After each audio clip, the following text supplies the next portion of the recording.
Salut, c'est Joseph, j'espère que tu es en forme ce soir.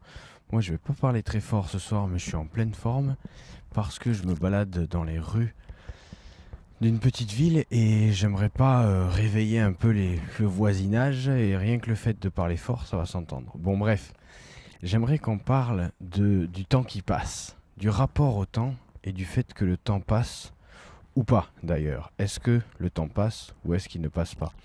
Alors ce que tu vas apprendre, ce qu'on va voir ensemble, c'est pas des techniques, des astuces, des machins comme ça, mais c'est vraiment une réflexion sur le temps qui passe et finalement un état d'esprit à adopter derrière qui te permettra d'appréhender ça différemment et de voir les choses certainement différemment, ce qui te permettra du coup d'avoir une meilleure interaction et un meilleur feeling avec le temps et forcément donc de mieux gérer ton temps puisque c'est ça qu'on cherche à faire ensemble.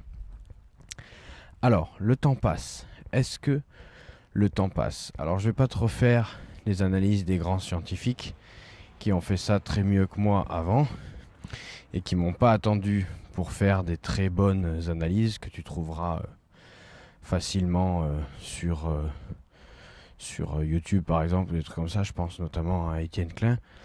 Bref, le temps passe. Est-ce que le temps passe? Et pour ça, il y a un truc très simple, c'est de retrouver par exemple son âme d'enfant.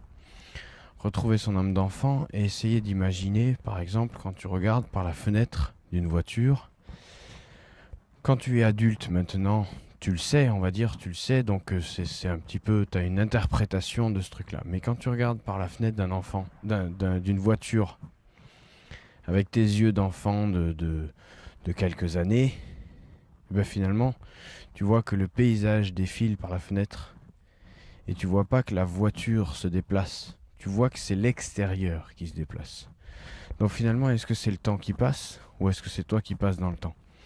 Alors tu vois, je pars un peu en vrille comme ça dans des réflexions un peu tout seul. Peut-être tu vas me dire, mais c'est marrant. Enfin, j'aime bien ce genre de truc-là et ce genre de réflexion en ce moment. Est-ce que finalement le temps passe? Le temps t'attend? Est-ce que le temps attends que ta montre tourne ou que ta montre tombe en panne pour passer? Est-ce que voilà toutes ces petites choses là. Et tu peux regarder par exemple pour ça, c'est la nature. La nature, elle n'a pas besoin de nous, elle n'a pas besoin de toi, elle a besoin de personne.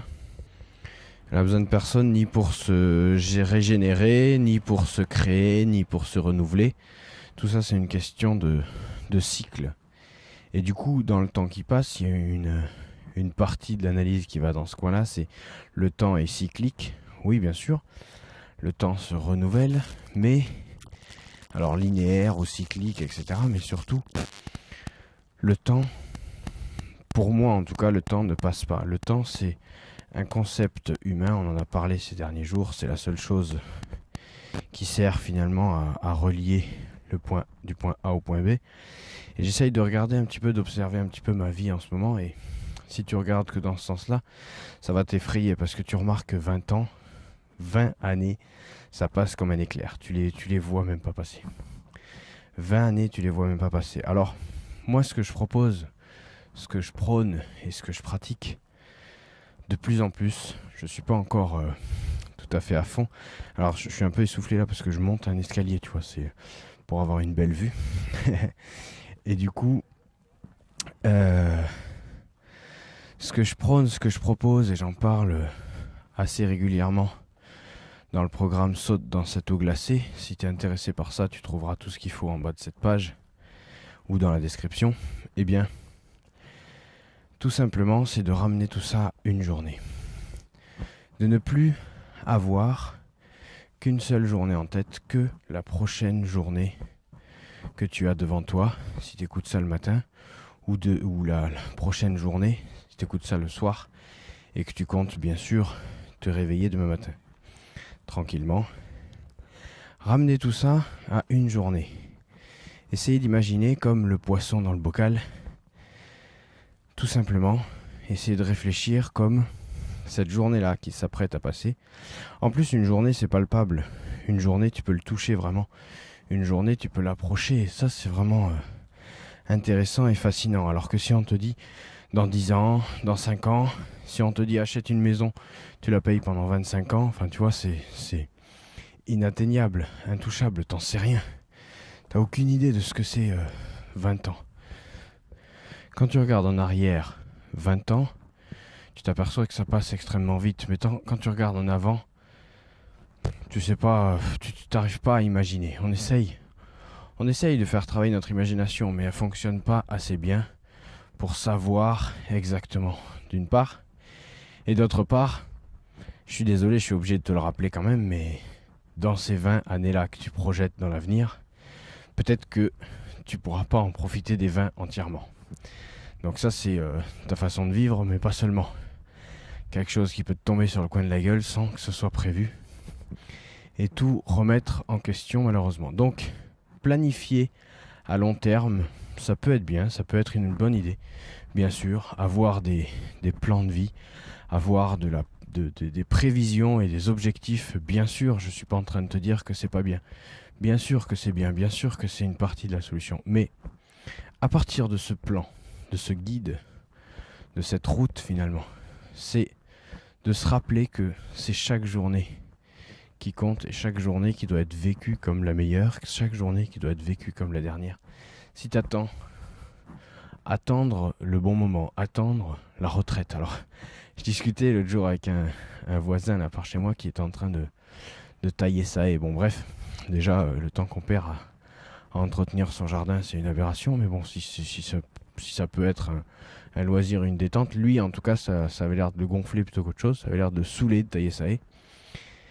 Du coup je discutais un peu avec lui, ça lui faisait un peu sa pause, il était bien content de trouver autre chose à foutre que de tailler ça et il me disait que dans 3 ans il était à la retraite et il avait l'air de dire ça avec tellement de soulagement, tellement de bonheur en fait, vivement ces dernières 3 années à passer et ensuite la retraite, la quille, la fin, c'est bon, la libération quoi.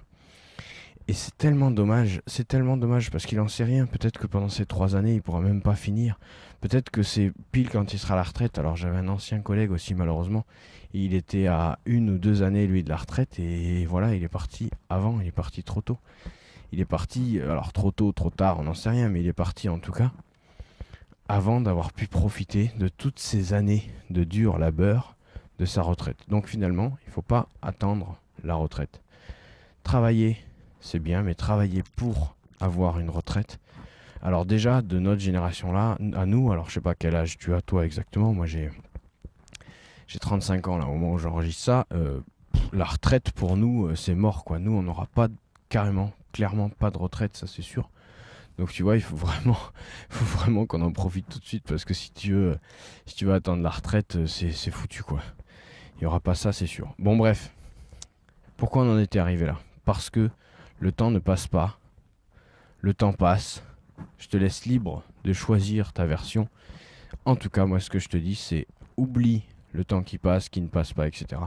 Essaye de faire juste sur une journée le mieux que tu puisses faire pour être heureux, pour prendre du plaisir et pour mettre des actions en place pour être plus heureux et prendre plus de plaisir demain. Mais prendre du plaisir déjà en les faisant. Si ces actions sont des contraintes aujourd'hui, sont des énormes contraintes aujourd'hui en tout cas, c'est pas très très bon. Il faut vraiment transformer ces actions d'aujourd'hui en quelque chose qui te fait déjà plaisir et qui, en les faisant donc te font plaisir, mais qui en les faisant, créent quelque chose qui te fera encore plus plaisir demain. Et ça, c'est uniquement en étant passionné. Passionné par ce que tu fais. Quand tu es passionné par ce que tu fais, tu n'as plus besoin de gérer ton temps parce que ton temps ne compte plus quelque part. Tout ce que tu fais, ça te fait plaisir. Ton temps ne compte plus, d'une part, et en plus, tu le fais bien. On va se quitter là-dessus pour aujourd'hui. Je te retrouve demain ou dans quelques jours pour un nouvel épisode. Et je te rappelle que chaque matin, tu as plus de 15 heures devant toi. Choisis tes priorités.